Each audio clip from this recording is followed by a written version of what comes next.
Thank you. For the benefit of the community, the town of Los Gatos asks that you follow the town's meeting guidelines while attending town meetings and treat everyone with respect and dignity. Thank you. Thank you. I'll now proceed to the roll. Please say here when your name is called. Vice Chair Thomas. Here. Commissioner Hanson. Here. Commissioner Burnett. Here. Commissioner Janoff. Here. And Commissioner Mayer. Here. We will proceed with the Pledge of Allegiance this evening, led by our own Commissioner Mayer. I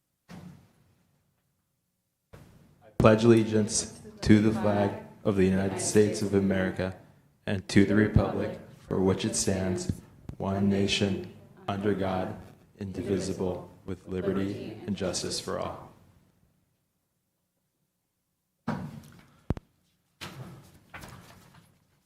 Thank you so much. This evening, we'll begin with the verbal communications portion of our meeting, during which members of the public are invited to address the Commission on any issue that is not on the agenda for tonight's meeting. Staff will announce when your 3-minute time limit to speak is up. I see that we have no members in the audience this evening. Mr. Paulson, do we have any cards, or rather any Zoom members? No, we do not currently. Thank you. As a result, we will close the verbal communications portion of the meeting and then proceed to the consent calendar. Tonight, we have one item on the consent calendar, being the approval of minutes of our meeting of January 24, 2024. Before the Planning Commission acts on the consent calendar, any member of the Commission may request that an item be removed. Are there any such requests from the Commission? Seeing none, do we have a motion to approve the consent calendar? Yes, Commissioner Hanson. I move that we approve the consent calendar consisting of the minutes of our last meeting. Thank you so much. Do I have a second on the motion?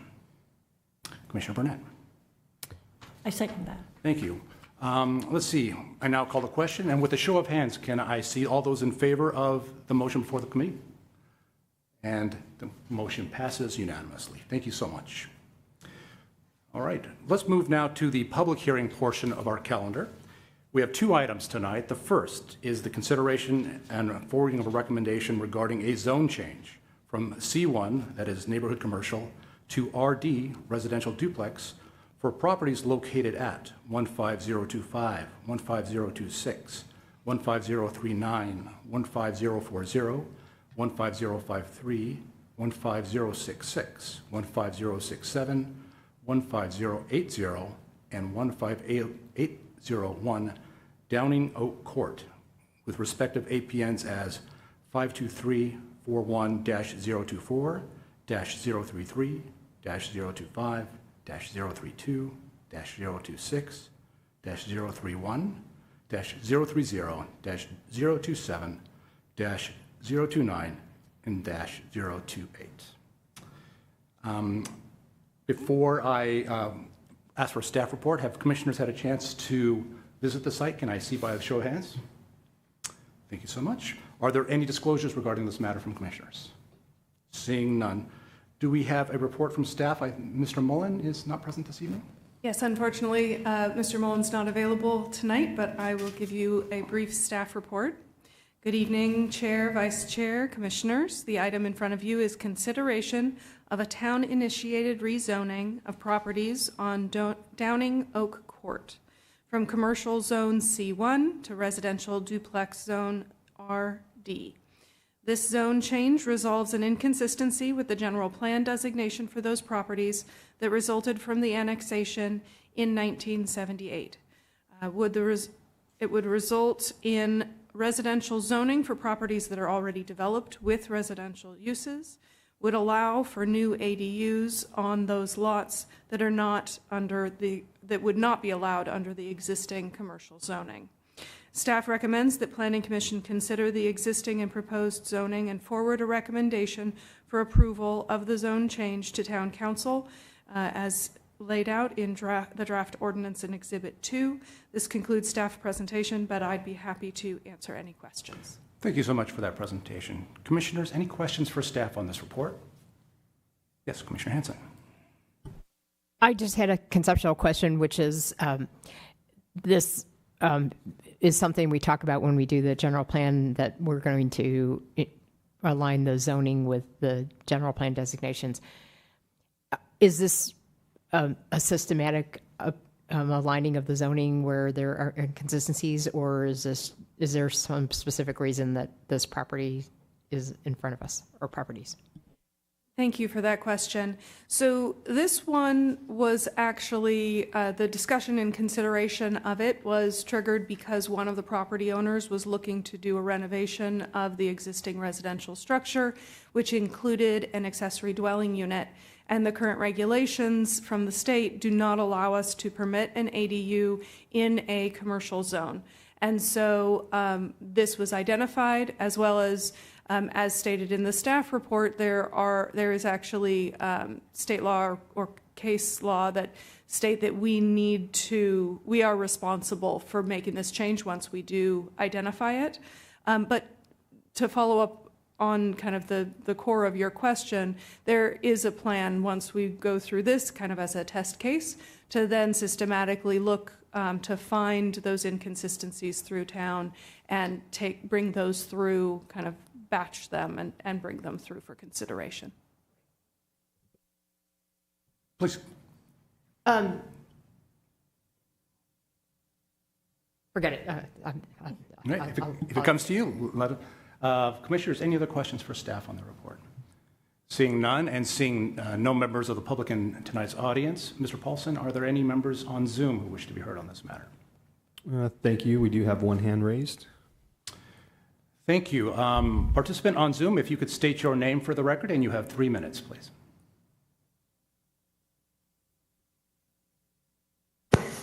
Can you hear me? Yes, we can. Yes, we can hear you. If you could state your name for the record. Lee Quintana.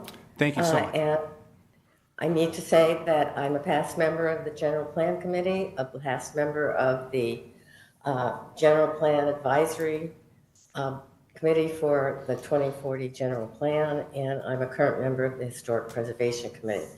And my comment is, I think part of it was brought up that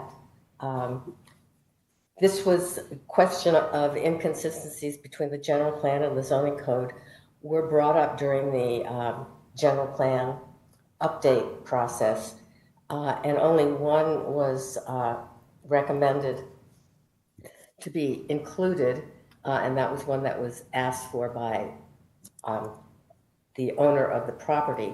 So I was curious, you've answered why now this one's being brought up, and you've also answered the question of whether the town is going to systematically go through and update all the other inconsistencies that there are within the town, and there are numerous ones. So that's just my comment, because I wanted to know that that was going to happen, and of course I support making the zoning consistent. Thank you. Thank you. And before you leave, any commissioners have any comments or questions for this member of the public? Seeing none. Thank you. I will now close the public portion of the comments and then invite comments, questions, discussions, and/or motions by our commissioners.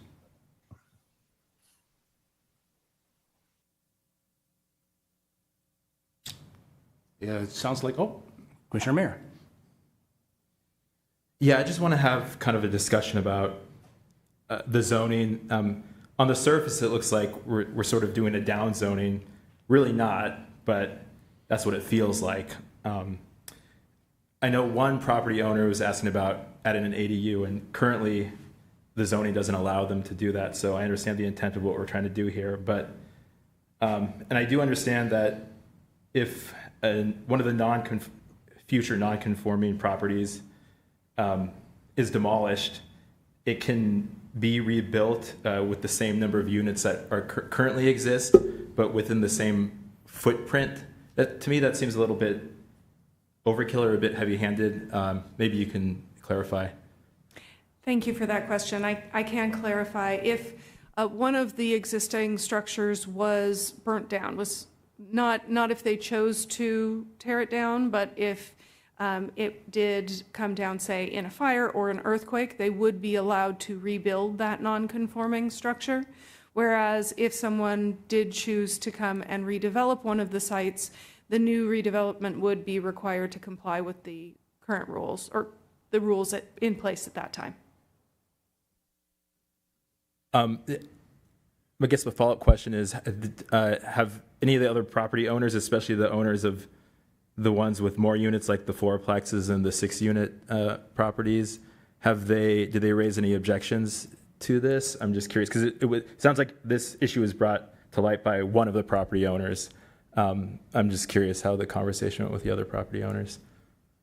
Thank you for that question. We have not received any concerns or questions from the other property owners.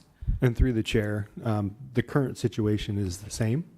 So under the C1, it's the same rules. If it was burnt down or an earthquake, they'd be allowed to rebuild, but not expand. So that's not changing.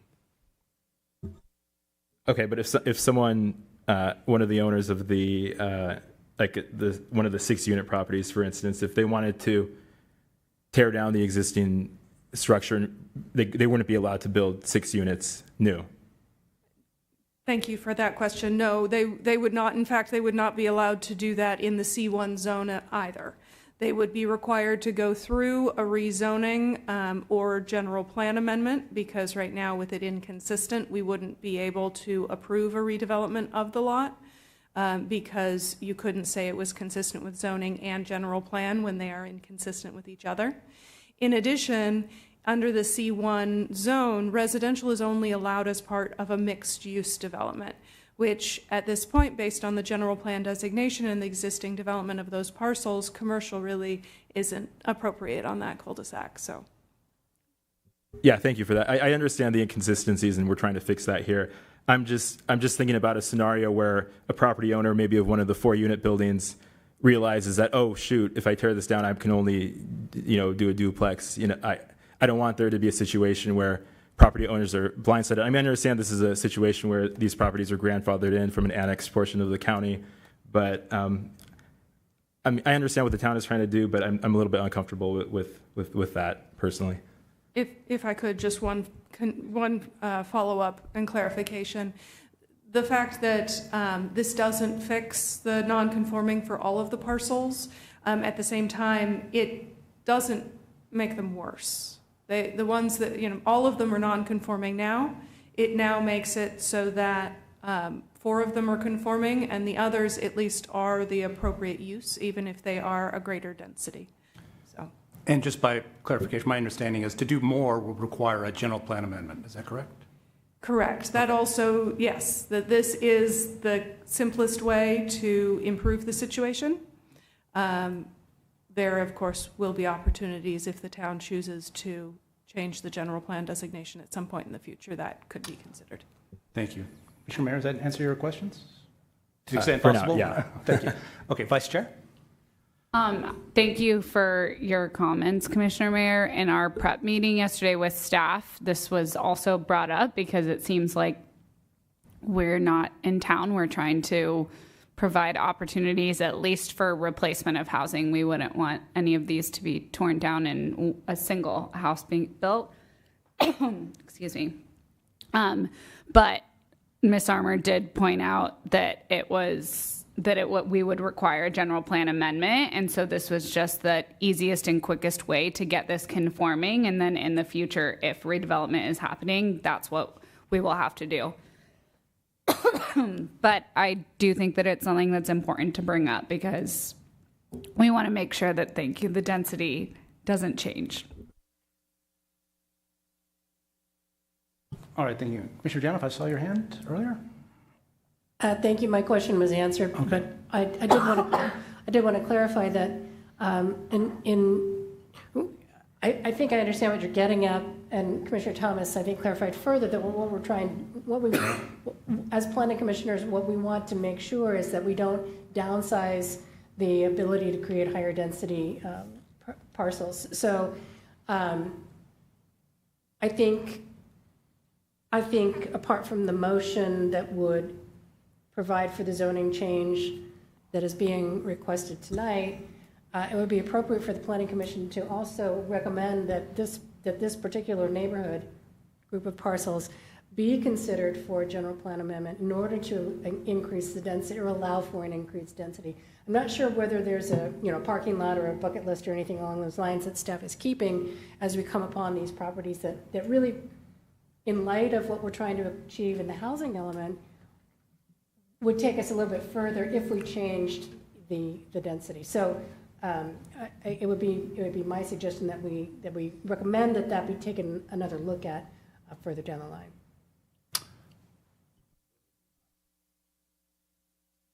And I had a follow-up question on that same issue. If it were general plan high-density residential, would those lots be conforming? I'd have to look back at the density. We did calculate the density for each of the individual lots as well as for the area as a whole.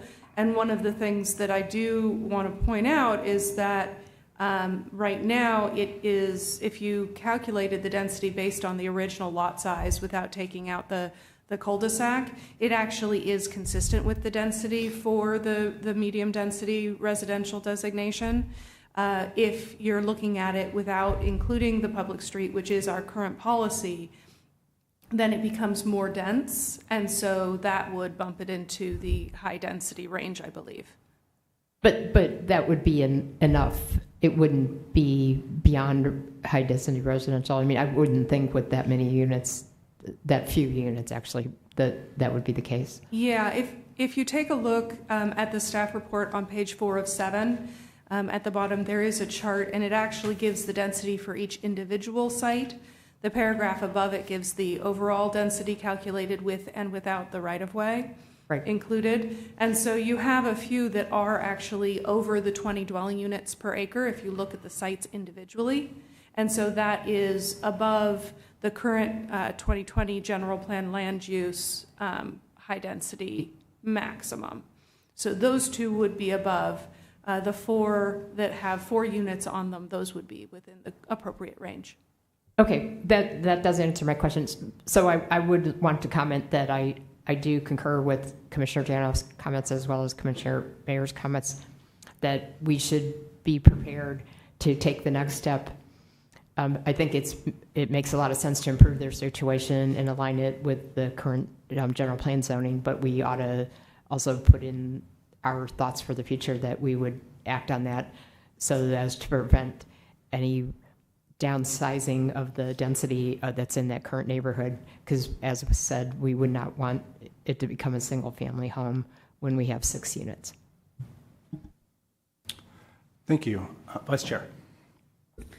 I would just want to echo those comments and also add that I wasn't even aware that I thought these were single family homes. I live in this neighborhood. I don't drive down this cul-de-sac very often because it's a cul-de-sac. But when I was like, what, there's multiple units in here. So then when I thought, in the general plan, in the housing element, we didn't talk about these sites because I legitimately thought that they were single family homes. And even when I first turned down it, I was like, wait, am I on the right street? And then I was like, oh, these are multi-unit. So I think it's just, even though, I just thought they were homes, big giant homes built in the 70s. So even though they kind of appear a little dated today, I think that they are another really good example of multi-unit buildings that exist in town that kind of blend in and seamlessly with the rest of the neighborhood. And so I just wanted to point out that I really do appreciate that, but I do think that we should forward a recommendation in addition to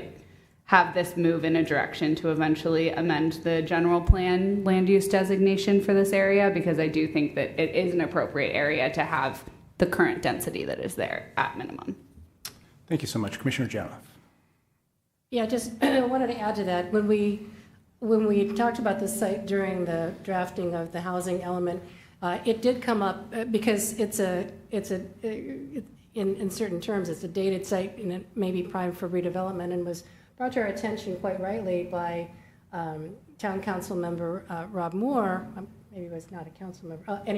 Rob Moore reminded us that this is a high density neighborhood. We don't want to include it on the site's inventory. We're not interested in converting these relatively low-cost dwelling units into into more unaffordable. So this neighborhood was specifically mentioned, which also adds to the importance, I think, that we want to make sure that this neighborhood remains high density and is enabled to be as high density as possible. Thank you so much. My sense is we've arrived at a consensus. Can I ask one of my fellow commissioners to try to verbalize, and by way of procedure before the staff, would it be in the form of a motion with what's before us with an added recommendation as described by my fellow commissioners? Would that be the best way to format it? Yes, yes, I would say that a recommendation on the ordinance, and then it sounds like in addition to that, just a general comment recommendation for future consideration. I don't know if the town attorney has specific thoughts. Yeah, just to add to that, so you could forward a recommendation for approval of the zone change and recommend a future general plan amendment. And does it make sense to include the potential future land use designation? So it would be general plan, land use designation, and zoning to allow high-density residential would probably be the way to say it. And I can help guide the language if needed. Thank you so much. With that being said, Commissioner Janoff. Can I say so moved? Yes. Thank you so much. Do I have a second on that motion? Yes, Vice Chair. A second. Thank you. We have a motion and a second. Any further comments, commissioners? Then by a show of hands, can I see all those in favor of the motion before the commission? And let the record show the motion has passed unanimously. Are there any appeal rights? This is a recommendation, so there are no appeal rights. Thank you so much. Then let us move to matter number 3 in the public portion of our hearing tonight, regarding a recommendation to the Town Council on amendments to Chapter 29 of the Town Code regarding the powers and duties of the Historic Preservation Committee. The proposed amendments also include revisions to Chapter 9 regarding the assignment of duties of the Planning Director and appeals of decisions of the Historic Preservation Committee. Ms. Armour, do we have a report? Yes, thank you. Good evening again. The item in front of you is consideration of the changes of the powers and duties of the Historic Preservation Committee, also known as the HPC, to ensure that they are an advisory body consistent with Town Code Section 2980225. These modifications are important because Government Code Section 1099 codifies the common law incompatible offices doctrine, which prohibits individuals from serving on both an initial decision-making legislative body and a legislative body with the ability to review those decisions. Your recommendation on these amendments was requested by Town Council on January 16th. Town Council did not support removing planning commissioners from HPC, but directed staff to prepare amendments to ensure that HPC was just a recommending body, either to the director or to the planning commission. This concludes staff's presentation, but we would be happy to answer any questions. Thank you for that report. Commissioners, any questions for staff on this matter? Yes, Commissioner. So the judicial duties that the HPC had formerly done will now be going to staff? Correct. The recommendation then would be forwarded to staff, and the director would most likely be making a decision the following day if it is one of those that was made by HPC. Many of the items considered by HPC are already recommendations, either to the director as part of, say, a building permit, or to the Planning Commission. So if it came to the HPC in the new version, they would be discussing it and holding a hearing, but only making a recommendation? Correct. They would still make a motion and vote, but it would be a recommendation, as with the 2 items before Planning Commission tonight. They are a recommendation to a future deciding body. Good. That makes sense. Commissioner Burnett. Yep. Thank you. So, question for staff. So, since now clearly the Historic Preservation Committee will be advisory only, if you sit on the Historic Preservation Committee and you do also are a member of the Planning Commission, and appeal becomes to the Planning Commission that originated from a decision by the planning director after a vote of the Historic Preservation Committee members, would you be able to vote as a planning commissioner in that scenario? Yes, and the other option that staff presented to the town council was that planning commissioners recuse themselves, like to keep the Historic Preservation Committee as a decision-making body, and then to ask those members to recuse themselves when sitting as planning commissioners. And the town council preferred the option that's before you tonight, where planning commissioners will not need to recuse themselves if they serve on Historic Preservation Committee, because they'll be an advisory body. Okay, thank you for that clarity. Thank you. Commissioner Janoff? Thank you. So I noted in the ordinance, it states that, that the HPC will be providing a report to the Planning Commission, should it be an item that goes to the Planning Commission. In the past, we've had the HPC's decision as well as the minutes. Will we be privy to the minutes of the discussion from the Historic Preservation as we have in the past? As with previously, staff would provide information about the decision or the recommendation of the HPC as part of any staff report prepared for Planning Commission consideration. It strikes me that this is really a technicality more than anything, because we have essentially a recommendation which by any other, well, by the old rules would probably be a vote in favor of. So it strikes me that not much has changed except that it is just a recommendation. Fair to say? I think that's accurate, and I think the goal of it is to insulate planning commission decisions from potential challenges. Thank you. Commissioners, any further questions? Seeing none, and again, seeing no members of the public in person, Mr. Paulson, are there any members of the public on Zoom who wish to be heard on item number 3? Thank you, Chair. Let's give it a couple seconds. I don't see any hands raised currently. No hands are raised. Thank you. With that being said, I will close the public portion of the hearing on item number 3 and invite my fellow commissioners to make their comments, ask questions, if appropriate, make a motion on the matter before council. Yes, Vice Chair. I just want to say that I really appreciate the work that the HPC does as a planning commissioner. It's not, that area is not one of my strengths, so it's really helpful, you know, the work that my fellow commissioners do on that board, but I also, or committee, whatever. Anyway, however, I do think that this like just clears things up and clarifies things, and the recusal line seems like it would have been viable. However, if this is what town council is recommending and that's the direction they wanted to go, I'm in support of this recommendation as to the amendment to the town code. Thank you. Thank you. Further comment? Yes, Commissioner Hanson. I agree with the vice chair in terms of the importance of having the feedback from the Historic Preservation Committee should it come to the Planning Commission.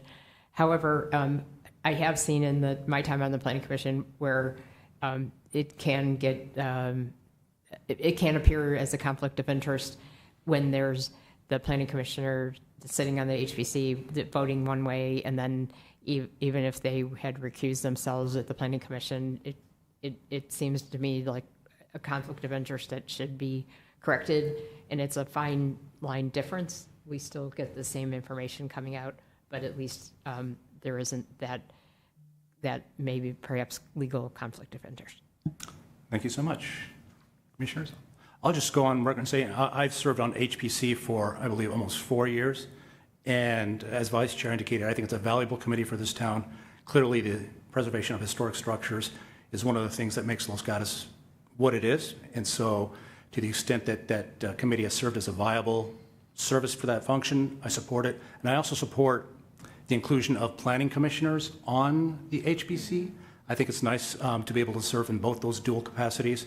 I thought recusal was a potential remedy to this, but as noted, town council favors this remedy, and I think this one serves the purpose it's intended to, which is creating, or rather getting rid of the conflict that may have existed before. And so I would support forwarding this recommendation to town council. And Do I have a commissioner who wishes to make such a motion? If not, I'd be more than happy to. Yes, Commissioner Hanson. I move that we forward a recommendation to the town council on amendments to Chapter 29 zoning regulations regarding the powers and duties of the Historic Preservation Committee.